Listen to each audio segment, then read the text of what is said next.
একটা বাচ্চা তার পড়াশোনা শুরু করার আইডিয়াল এজ কোনটা, মানে সেটা মানসিকভাবে, শারীরিকভাবে, মেডিকেলি, সব দিক থেকে? পড়াশোনার কথা নিয়ে আমার একটু রিজার্ভেশন আছে।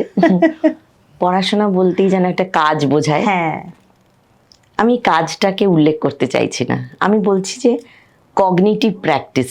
এক্স্যাক্টলি। এই কগনিশনটাকে একটু ঝালাই টালাই করার সময়, যবে থেকে একটা বাচ্চা কথা বলতে পারছে তবে থেকেই শুরু করা উচিত। আচ্ছা।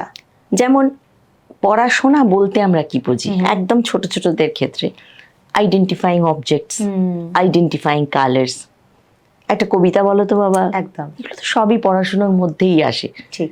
তো সেটা তো একটা বাচ্চার যখন কমিউনিকেশন শুরু হয়, সে যখন আস্তে আস্তে চারপাশকে চিনতে জানতে শেখে, মা বাবা বা আরো সদস্যদের সাথে কথা বলতে শুরু করে, পড়াশোনা তো শুরুই হয়ে গেল। বা মা বা বাবা যে কবিতাটা বলে ঘুম পাড়াচ্ছেন, যে গানটা গেয়ে ঘুম পাড়াচ্ছেন, সে শিখছে তো একদম। তার সাথে দেখো এটা বেলুন, একদম বেলুন আলা, বা ছোট ছোট খেলনাপাতিগুলোর নাম।